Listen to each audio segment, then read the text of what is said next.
आपको बता दें कि हरियाणा में 10 लोकसभा सीटों के साथ एक सीट पर विधानसभा उपचुनाव भी हो रहा है और जिसको लेकर लगातार जो भारी उत्साह मतदाताओं में भी नजर आ रहा है। सीधा आपको लेकर चलेंगे कुरुक्षेत्र। हमारे संवाददाता रणदीप रोड हमारे साथ लाइव जुड़ चुके हैं। रणदीप, कुरुक्षेत्र की बात करें तो किस तरह का अभी तक का मतदान यहां पर नजर आ रहा है? चूंकि अब जिस तरह से टेम्परेचर बढ़ रहा है, तापमान बढ़ रहा है, गर्मी और धूप लोगों को परेशान कर सकती है। इस लिहाज से देखें तो फिलहाल स्थिति क्या कुछ कहती है? जी बिल्कुल, देखिए सुबह से ही लोग कतारों में लगना शुरू हो गए थे क्योंकि तापमान जो लगातार दिन ब दिन बढ़ रहा है, तो लोगों में यही है कि सुबह सुबह अगर मतदान कर लिया जाए तो ज़्यादा अच्छा है। और इसी वजह से सुबह से ही जो मतदान केंद्रों पर है काफ़ी भीड़ देखी जा रही है। मेरे पीछे देख सकते हैं, लगातार कोई भी मतदान केंद्र हो लगातार लोग पहुंच रहे हैं, मतदान करने के लिए उत्साहित हैं। लेकिन गर्मी बहुत ज़्यादा है और यही वजह है कि लोग ये चाहते हैं कि दोपहर से पहले एक तरह से मतदान कर लिया जाए क्योंकि दोपहर के समय में गर्मी ज्यादा रहती है और लोगों का यही एक तरह से रुझान है कि अपना मत का उपयोग जरूर करें। जी रणदीप, जिस तरह से 9 बजे तक के जो मत प्रतिशत के आंकड़े आए हैं वो बहुत कुछ बयां कर रहे हैं। जिस तरह से हम लगातार बता रहे हैं, रोहतक में करीब 10% के आसपास वोट पड़ा है, अंबाला में 7%, सोनीपत में 9% से ज्यादा, भिवानी लोकसभा में 10% से ज्यादा और इसी तरह से कुरुक्षेत्र में भी करीब 10% वोटिंग अभी तक हो चुकी है। इसको किस तरह से देखा जाए? देखिए 10% एक काफी एक तरह से माना जा सकता है मतदान है क्योंकि 10:30 का भी समय है।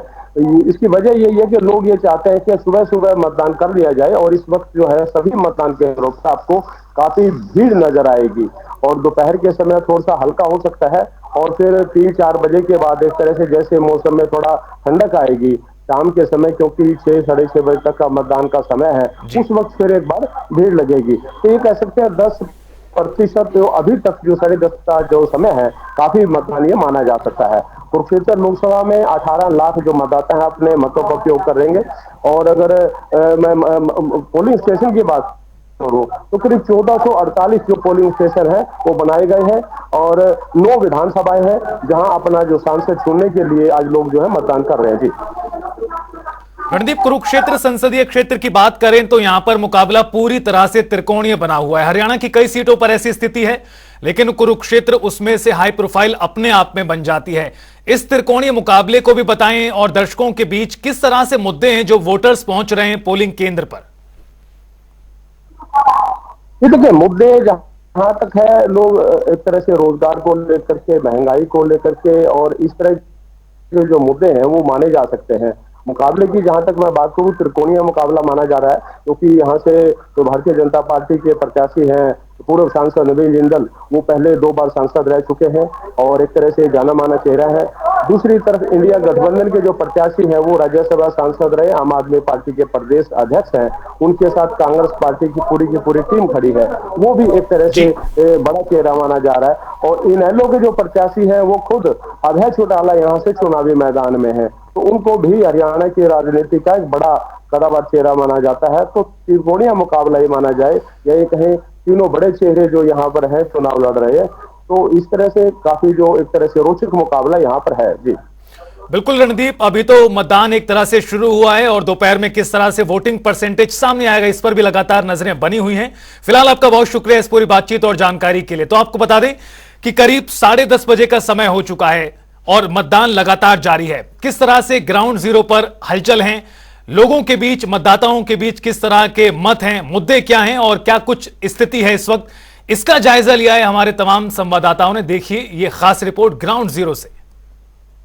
हरियाणा प्रदेश में आज लोकसभा के लिए मतदान है। आप देख सकते हैं कुरुक्षेत्र में सुबह से ही लोगों में मतदान को लेकर काफ़ी उत्साह है। ये कुरुक्षेत्र का दयानंद कॉलेज है, डीएन कॉलेज है, जहां सुबह से ही कतारें लगी हैं और लोग अपना सांसद चुनने के लिए इतना उत्साहित हैं कि मतदान करने के लिए सुबह सुबह पहुंच गए।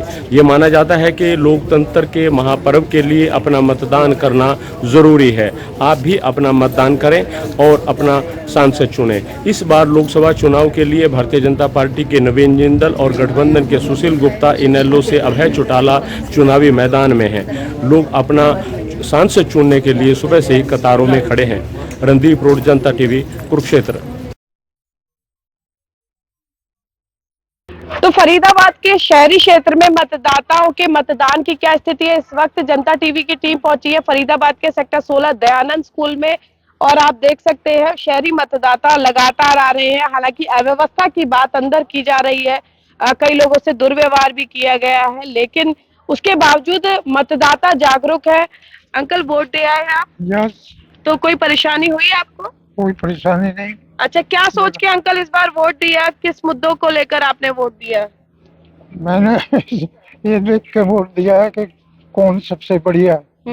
और मैं वैसे तो मैं गवर्नमेंट ऑफिसर हूँ, बीमार हूँ, चलो आजकल जी वही क्लास अफसर हूँ, तो मैंने वो सोच समझ कर दिया। बिल्कुल सोच समझकर विवेक के आधार पर वोट दिया है। सर आप दे आए वोट? बिल्कुल दिया है जी। जी, तो सर कुछ लोग बता रहे हैं कि अंदर व्यवस्था ठीक नहीं है, ना पानी है। व्यवस्था तो जो है सो है, बट प्रॉब्लम ये है गर्मी बहुत है। हाँ। उसका कोई भी किसी के पास इलाज नहीं है। हाँ नहीं, गर्मी को और लेकर जो इंतजामों की बात की गई वो थी भी कि हाँ, पंखे और कूलर थोड़े ज्यादा होते और बेटर होते तो ज्यादा अच्छा होता। जी, शहरी मतदाता कहते हैं बड़ी मुश्किल से घर से बाहर निकलता है। इस बार क्या स्थिति देखते हैं? इस बार तो बहुत भीड़ है। भीड़ है? बहुत भीड़ है। बिल्कुल देखिए जी मैम। काफी ज्यादा इंटरेस्टिंग है इस बार का जी लोकसभा मैम, जी चुनाव। मैम, इस बार काफी लोग रुचि दिखा रहे हैं और मैं देख रहा हूँ कि सुबह से ही लाइन लगी है। जी बढ़ चढ़ के लोग भाग ले रहे हैं। जी, थैंक यू मैम। क्या नाम है मैम आपका? मेरा नाम रीना है और पूजा जी आपको बहुत देखा है मीडिया में और बहुत अच्छा काम करते हो बेटे, God bless you. Aunty ji vote दे आया? हाँ जी, हम वोट दिया है, मैं और मेरे हस्बैंड। अच्छा, इस बार क्या स्थिति आप देखते हो? क्या गर्मी है और सैटरडे संडे अर्बन का जो मतदाता होता है वो छुट्टियां बिताने निकल जाता है। इस बार आप अपने आसपास क्या माहौल देख रहे हैं? आसपास वाले भी घर हैं और स्पेशली हम घर हैं, सीनियर सिटीजन होते हैं, हाँ। क्योंकि हमें मत वोट देना था और हम इसीलिए जल्दी आए। कोई दिक्कत नहीं है और हम चाहते हैं जिसे वोट दिया वो सफल हो। तो जलपान बाद में, जलपान बाद में, पहले मतदान। पहले मतदान बाद में जलपान। जी बिल्कुल। सर वोट दे दिया आपने? हाँ जी, दिखाएंगे एक बार? बिल्कुल। मेरा तो मंगला जी क्या स्थिति है यहाँ पर? स्थिति बहुत अच्छी है जी। जी, वोटर बहुत जबरदस्त निकल रहा है और वोट डालने भी जा रहा है। कुछ कह रहे हैं कि कई मतदान केंद्र ऐसे हैं जहाँ जगह छोटी है, गर्मी को लेकर व्यवस्था के दावे किए गए थे, कोई व्यवस्था नहीं है। नहीं, गर्मी की बहुत बुरी पोजीशन है, ना तो इन्होंने कोई बैठने का इंतजाम किया, ना कोई पानी का इंतजाम है, और छह कमरे ले रखे, 7-7 है और 6 बूथ बना रखे, तो लाइनें लगी पड़ी, पता नहीं लगता कौन सा बूथ किसका है। जी। और जो ये बाहर बीएलओ है 6 के 6 एक स्थान पर बैठे हुए हैं और वो सुनते भी नहीं किसी की। पिछली बार क्या था, बीएलओ बाहर बैठे हुए थे, उनके पास कोई वोट नहीं ढूंढते थे, वो ढूंढ के दे देते थे। आजकल कुछ नहीं कर रहे, एक खुद 6 के 6 वो बैठे, 2-3 उनके पास पुलिस वाले बैठे हुए और कोई काम नहीं हो रहा। और मैं अभी कई मतदान केंद्रों मतदान अंदर नहीं जाने देंगे, मतदान केंद्रों को लेकर जो है कई जगह हमने जब निरीक्षण किया तो वहाँ पता लगा कि दुर्व्यवहार भी कर रहे हैं। आने जाने को लेकर वहाँ पर लोग गुस्सा होकर भी जा रहे हैं, बिना वोट किए भी बाहर जा रहे हैं। कैसी व्यवस्था देखते हैं? वो इसीलिए ना, बीएलओ यहाँ ढंग से काम नहीं कर रहे हैं, इसीलिए दिक्कत आ रही है। अगर कोई वोट नहीं ढूंढी जा रही है तो बीएलओ ढूंढ के देता है किस बूथ में है, क्योंकि वो उसके पास मोबाइल से या कंप्यूटर से देख के बता देते हैं, वोटर नंबर डालते हैं तो उसे पता चलता है आपका कौन सा बूथ है और कौन सा आपका नजर आ रहे हैं। तो किसकी कमी मानते हैं सर, जबकि कोशिश तो बहुत की गई थी? ऐसा है, जहाँ 6 बूथ बना दिए, 6 बूथ की जगह कम है, इसलिए दिक्कत ज्यादा आ रही है। जी बिल्कुल। सर जैसे अभी बता रहे थे कि अंदर कुछ बीएलओ जो है वो सुन नहीं रहे हैं लोगों की अव्यवस्था, गर्मी को लेकर कोई व्यवस्था नहीं है। नहीं, ये वोट डालकर यही कर रहे थे, इनको हमने बाहर कर दिया। चलो उनको हमने भी लोगों को तो देखिए खाना पूर्ति की जा रही है, लेकिन व्यवस्थाओं की अगर बात करें तो यहाँ पर व्यवस्था नहीं। और देखिए उलझते हुए लोग नजर आ रहे हैं। व्यवहार को लेकर एक सबसे बड़ी परेशानी जो मतदान केंद्रों पर देखी जा रही है, व्यवहार को लेकर जो है लोग काफी ज्यादा परेशान नजर आ रहे हैं। कुछ लोग बिना वोट किए भी बैरंग लौटते नजर आ रहे हैं। हालांकि चूक किसकी है ये एक जांच का विषय है, लेकिन जिस तरह से हमने और मतदान केंद्रों में भी देखा कि वहां पर गर्मी को लेकर इंतजाम नहीं है, लोग इससे परेशान है। साथ ही साथ जो बीएलओज बैठे हुए हैं उनकी कार्यशैली से संतुष्ट नजर नहीं आ रहे हैं। व्यवहार इसमें एक बड़ी बाधा बन रहा है मतदान को लेकर। अब देखना ये होगा कि इन सब व्यवस्थाओं के बीच में मतदाता अपने मत का प्रयोग कितने जागरूक होकर करता है। कैमरा पर्सन शिवम के साथ फरीदाबाद से पूजा शर्मा, जनता टीवी।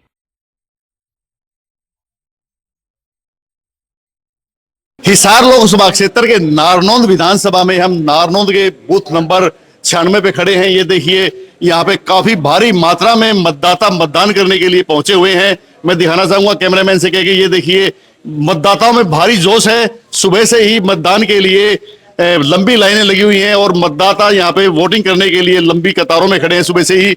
हालांकि गर्मी का इतना जबरदस्त आलम है, बहुत ज्यादा गर्मी है, उसके बावजूद भी गर्मी के बावजूद भी यहाँ पे जो देखिए महिलाओं में भी काफी उत्साह है। भारी संख्या में महिलाएं यहाँ पे मतदान करने के लिए पहुंची हैं। सुबह से ही लंबी लंबी कतारों में यहाँ पे मतदाता देखे जा सकते हैं और मतदाताओं में भारी जोश है। मतदाताओं ने कहा है कि पहले मतदान फिर जलपान, और इसी कड़ी में देखिए लगातार यहाँ पे महिलाएं आ रही हैं। महिलाओं में, युवाओं में मतदान को लेकर यहाँ पे खासा उत्साह देखा जा सकता है। कैमरामैन सज्जन सैनी के साथ सुनील मान, जनता टीवी।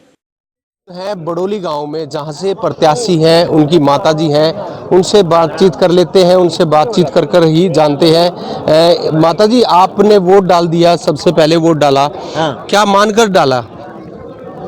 मान कर डालिया, अपना बेटा मान कर डालिया। किसको बहुत डाला? खुशी खुशी को डालिया, मोदी को डालिया। हाँ, और अपने मोहनलाल को डालिया और खुशी से डालिया। खुशी बहुत हुई। गाँव को किस तरीके से देखते हैं अपने? हैं? आपके गांव को कैसे देखते हैं? बहुत बढ़िया डाल कर रहा, काम भी बहुत बढ़िया साथ दे रहेगा, साथ दे रहेगा। एक महिला है, उनसे भी बातचीत करते हैं। आपके गांव का माहौल किस तरीके से देखते हैं? आप महिला हैं। एक तरफा वोट है भाई, मोहनलाल बड़ोली की तरफ है। कहते देश के प्रधानमंत्री मोदी को बनाना चाहती है जनता। कहती बहुत बढ़िया रुझान है। हमारे गांव बड़ोली गांव की जनता बहुत बहुत साथ दे रही है हमारा। कहते और भी जानने की कोशिश करते हैं, लोगों से बातचीत करने की कोशिश करते हैं और माहौल आपको गांव का दिखा दें, क्योंकि कैंडिडेट है, उनका बनता भी है, क्योंकि गांव का माहौल है। और यहाँ से कैंडिडेट है मोहनलाल बड़ोली, जो एमपी के दावेदार हैं, उनके गांव की तस्वीरें हैं। ये देख सकते हैं कि सुबह से ही लाइन लगनी शुरू हो चुकी है, लंबी कतार है और लंबी कतार ये जो है लाइन कहीं ना कहीं लग रही है। इसको देखते हुए जो तस्वीरें हैं वो बयान करती है कि लोग यहाँ पर रुझान है, उन लोगों के अंदर काफ़ी खुशी है और लगातार जो चुनाव का दौर है बातचीत करने की कोशिश करते हैं। युवा है, उनसे बातचीत करते हैं। भाई साहब, आप वोट डालने आए हैं, किन मुद्दों को लेकर किस तरीके का राजनीतिक मुद्दा देखते हैं? देखिए, वोट का जो अधिकार है वो डेमोक्रेसी में सबको है और मुद्दे जो है ना बहुत अच्छे मेरे हिसाब से बीजेपी के रहे हैं। चाहे रोड की बात हो, चाहे राम मंदिर की बात हो, राष्ट्रीय सुरक्षा की बात हो, विदेशों में अपने देश का नाम हो, उस स्तर पर मोदी जी ने बहुत अच्छा काम किया है। और मैं सबसे अपील करूंगा, ये कहना चाहूँगा कि vote for Mohanlal Badoli, vote for BJP, vote for Modi, vote for nation. ये लगातार गांव का जो रुझान है वो अलग तरीके से दिखाई देता है और कहीं ना कहीं ये साफ जाहिर करता है कि कहीं ना कहीं लोगों का जो रुझान है वो दिखाई दे रहा है। महिलाएं हैं, उनसे भी जानने की कोशिश करते हैं। आप महिला हैं जी, किस मुद्दे को लेकर वोट करने आए हैं? बोल नहीं पा रही हैं। कहीं ना कहीं जो है वोट जो है वो साइलेंट वोट होता है, वो कहीं ना कहीं अपना काम करता है। महिलाएं कहीं ना कहीं आज भी नहीं बोल पा रही हैं। लगातार बड़ोली गांव में रुझान दिखाई दे रहा है, कहीं ना कहीं देश का जो रुझान है वो अलग तरीके का दिखाई दे रहा है। जनता टीवी के लिए लाजपत राय से। देश के छठे चरण के लोकसभा चुनाव आज सुबह 7 बजे शुरू हो गए थे। ऐसे में जिस प्रकार से आज 25 मई को हरियाणा और कुछ राज्यों में चुनाव होने हैं, उसको लेकर चुनाव आचार संहिता को देखते हुए पूरी तरह से सख्ती बरती जा रही है और चुनाव आयोग द्वारा जो नियम बनाए गए थे उसको पूरी तरह से स्थानीय प्रशासन लागू कर रहा है। इस समय हम गांव अराईमपुरा के मतदान केंद्र पर खड़े हैं, जहां पर आप मेरे पीछे देख सकते हैं जिस प्रकार से सुबह 7 बजे से ही लंबी लाइनें लगी हुई थी। अब करीब 10 बजे का समय है। ऐसे में जिस प्रकार से मतदाता है वो बड़ी मात्रा में अपने मतों का प्रयोग करने के लिए आ रहे हैं। हालांकि मौसम विभाग द्वारा सूचित कर दिया गया था कि दोपहर करीब 1 या 2 बजे के करीब 43 डिग्री जो टेम्परेचर है वो होने की उम्मीद है। इसको चलते जो मतदाता है वो सुबह 7 बजे से ही लाइनों में लगने शुरू हो गए थे। हमारे साथ कुछ गांव अराईमपुरा के मतदाता है, उनसे बातचीत करेंगे किस प्रकार से जो मतदान है आपके केंद्र पे हो रहा है और क्या इसके बारे में देखते हैं। जी जय श्री राम जी। मैं तो आपके माध्यम से जनता को यही कहूंगा कि पहले मतदान और उसके बाद जलपान, क्योंकि हमारा ये 5 साल में जो लोकतंत्र का पर्व है इसमें आप सभी लोगों की भागीदारी होनी चाहिए। ताकि देश को दिशा मिल सके और उसको एक स्वस्थ सरकार मिल सके। ये आपसे अपील है। तो जिस प्रकार से लोकसभा चुनाव में मतदाता जो जागरूक मतदाता है वो अपील कर रहे हैं कि ज्यादा से ज्यादा मतदान करें, ऐसे में कुछ मतदाता और हमारे साथ जुड़ चुके हैं, उनसे बातचीत करेंगे किस प्रकार से देखते हैं और क्या महत्व लोकसभा चुनाव का रहता है। जी सतपाल जी, सुबह 7 बजे से मतदान गांव में बड़े शांतिपूर्ण ढंग से चल रहा है और सरपंच साहब दीपक लोग बड़े ही उत्साह के साथ इस मतदान में हिस्सा ले रहे हैं। सरकार की नीतियों के साथ, सरकार की नीतियों को देखते हुए और लोगों में उत्साह है, मतदान करने का भी उत्साह है और सरकार को पुनः सरकार बनाने का उत्साह है और मोदी जी को दोबारा लाने का। जी, कुछ मोदी के समर्थक हैं जिन्होंने बताया कि मोदी को दोबारा बनाना सरकार के लिए और देश के लिए जरूरी है। हमारे साथ गांव अराईपरा के सरपंच दीपक राणा है, वो जुड़ चुके हैं। हालांकि पिछले समय में सरपंचों ने सरकार का विरोध किया था, लेकिन जिस समय मतदान शुरू हुआ अपनी ड्यूटी निभाने के लिए मतदान केंद्र पर सुबह 7 बजे से ही खड़े हुए हैं। दीपक राणा से बात करते हैं किस प्रकार से देखते हैं और क्या तैयारियां चुनाव आयोग के साथ साथ ग्राम पंचायत ने की है। जी दीपक जी, नमस्कार जी, किस प्रकार की तैयारियां और क्या मतदान सुबह 7 बजे शुरू हो गया? मतदान भाई साहब सुबह ना 7 बजे शुरू हो गया था टाइम से और हम यहाँ पे कल मतलब शाम 4 बजे से नजर बनाए रखे हैं। और रही सरकार का विरोध करने की बात, देखो सबसे पहले हमारी जो जिम्मेदारी है हमारे गांव के लिए है। गांव में तनाव ना हो, कोई व्यवस्था खराब ना हो, आपस में डिस्प्यूट ना हो, भाईचारा ना हो, उसके लिए हम यहाँ लोग खड़े हैं। और हम किसी को ये प्रेशर नहीं डालते भैया आप वहाँ मतदान कीजिए, वहाँ मतदान कीजिए, जहाँ जिसका मन है शांति, बस एक अपील है भी शांति बनाए रखें। और ये व्यवस्था हम सुचारू रूप से देख रहे हैं और उम्मीद करते हैं कि शाम तक ये मतदान शांतिपूर्वक ही हमारे गाँव में रहे। तो प्रशासन द्वारा किस प्रकार के इंतजाम किए गए शांतिपूर्ण ढंग से चुनाव निपटे? प्रशासन द्वारा इंतजाम है जी, यहाँ कर्मचारी आए हुए हैं, पुलिस बल भी आया हुआ है और लोगों से लगातार वो अपील कर भी रहे हैं भी शांति बनाए रखें। और भोजन की और अपना व्यवस्था हमने अपने पंचायत स्तर पे की है, जिससे कोई भी मतलब बाहर से आए हुए व्यक्ति को कोई परेशानी ना हो। तो ये थे गांव के सरपंच दीपक राणा, बताया ना कि जिस प्रकार से चाहे गांव में किसी भी प्रकार का माहौल हो, लेकिन चुनाव के समय शांति बनाए रखने की अपील हमेशा से गांव अराईपरा रहा है। हालांकि उन्होंने बताया कि संवेदनशील गांव था, लेकिन पिछले काफी समय से इस गांव में जो मतदान होते हैं, चाहे वो पंचायत का चुनाव हो या आज सबसे बड़ा पर्व लोकसभा का चुनाव, पूरे गांव के मतदाता आपस में भाईचारा बनाकर मत का प्रयोग करते हैं। गांव के मतदाताओं ने, जो जागरूक मतदाता हैं, उन्होंने अपील की कि ज्यादा से ज्यादा मतदान करें ताकि सरकार बनाने में उनकी भी हिस्सेदारी हो सके। घरौंडा से जनता टीवी के लिए सुशील कोसी। तो तमाम लोगों का क्या कुछ कहना है और पोलिंग केंद्रों पर किस तरह की व्यवस्थाएं हैं वो आपने देखा। और अब चलिए अब आपको दिखाते हैं अलग अलग तस्वीरें, किस तरह से तमाम लोग वोट डालने के लिए पहुंच रहे हैं। और देखिए, राज्य मंत्री सुभाष सुधा ने कुरुक्षेत्र में वोट कास्ट किया है, तस्वीरें आपको दिखा रहे हैं। राज्य मंत्री हैं सुभाष सुधा प्रदेश सरकार में और उन्होंने मतदान किया है और साथ ही साथ इन तस्वीरों के जरिए संदेश दिया है कि ज्यादा से ज्यादा संख्या में वोट करें। लगातार यही वोट की अपील तमाम दिग्गजों की ओर से भी होती नजर आ रही है। एक के बाद एक इस तरह की तस्वीरें जो हैं वो सामने आ रही हैं मतदान से जुड़ी हुई, जहां पर तमाम अन्य लोग भी वोट कास्ट करते हुए नजर आ रहे हैं। आपको बता दें कि सुभाष सुधा राज्य मंत्री हैं हरियाणा सरकार में और उन्होंने वोट डाला है।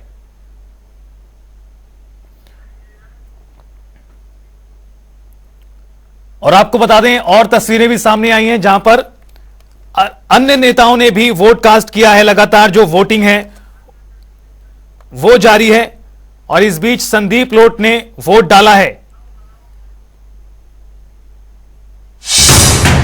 और इस वक्त की बड़ी खबर, इलेक्शन ब्रेकिंग में नारनौंद में वोट डालने पहुंचे हैं पूर्व वित्त मंत्री कैप्टन अभिमन्यु, परिवार के साथ मतदान करने पहुंचे हैं। बड़ी जानकारी, अहम खबर, तमाम दिग्गजों की ओर से वोट डाले जा रहे हैं। नारनौंद में वोट डालने के लिए पहुंचे हैं इस वक्त की बड़ी खबर अपने दर्शकों को बता दें। कैप्टन अभिमन्यु अपने परिवार के सदस्यों के साथ पहुंचे हैं वोट डालने के लिए।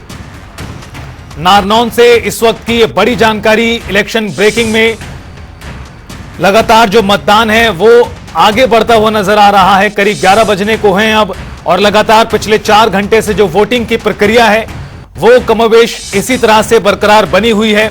और इस कड़ी में अब जो दिग्गजों की फहरिस्त है, इसमें पूर्व वित्त मंत्री, और देखिए जो तस्वीरें सामने आई हैं, परिवार के साथ वोट डालने के लिए पहुंचे हैं, बाकायदा कतार में लगकर अपनी बारी का इंतजार करते हुए पूर्व वित्त मंत्री कैप्टन अभिमन्यु को आप इन तस्वीरों में देखिए, जहां वो नारनौंद में अपने हलके में वोट डालने के लिए पहुंचे हैं और उनके साथ साथ अन्य लोग भी इस कतार में नजर आ रहे हैं। और भीड़ देखिए पोलिंग केंद्रों पर किस तरह की बनी हुई है, जबरदस्त तरीके से लोगों में उत्साह है और साथ ही साथ जो तमाम दिग्गज हैं वो भी वोट करने के लिए एक के बाद एक पहुंचते नजर आ रहे हैं,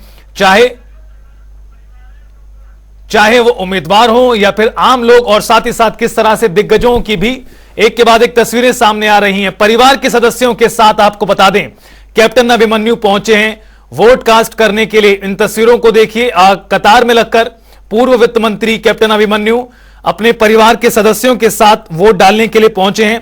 और इससे पहले लगातार जो तमाम दिग्गज हैं वो वोट कास्ट करते नजर आए हैं और अब पूर्व वित्त मंत्री कैप्टन अभिमन्यु परिवार के साथ पहुंचे हैं मतदान करने के लिए। नारनौंद की ये तस्वीरें देखिए, बड़ी संख्या में जो वोटर्स हैं वो पोलिंग केंद्रों पर जमा हुए हैं और लगातार जो वोट है डाला जा रहा है। और इस कड़ी में नारनौंद में पूर्व वित्त मंत्री, भारतीय जनता पार्टी के बड़े नेता कैप्टन अभिमन्यु पहुंचे हुए हैं और वोट कास्ट करने के लिए पहुंचे हैं परिवार के साथ। आपको यह भी बता दें कि जो तस्वीरें सामने आ रही हैं, लाइव तस्वीरें आपको बता रहे हैं और दिखा रहे हैं किस तरह से वोट डालने के लिए पहुंचे हैं कैप्टन अभिमन्यु। और जानकारी के अनुसार बड़ी संख्या में इन तमाम पोलिंग केंद्रों पर जो भीड़ है वो लगातार बनी हुई है और परिवार के सदस्यों के साथ कैप्टन अभिमन्यु वोट डालने के लिए पहुंचे हैं। लगातार इन ग्राफिक्स के माध्यम से आपको वोट परसेंटेज दिखा रहे हैं और किन किन के बीच में मुकाबला है सभी संसदीय क्षेत्रों में और साथ ही साथ करनाल विधानसभा उपचुनाव में भी, वो भी इन ग्राफिक्स के माध्यम से आपको दिखाया जा रहा है। और साथ ही साथ कौन कौन से दिग्गज वोट करने के लिए पहुंच रहे हैं वो भी आपको बता दें। इस क्रम में नारनौंद में वोट डालने के लिए पहुंचे हैं कैप्टन अभिमन्यु और उनके साथ परिवार के तमाम सदस्य भी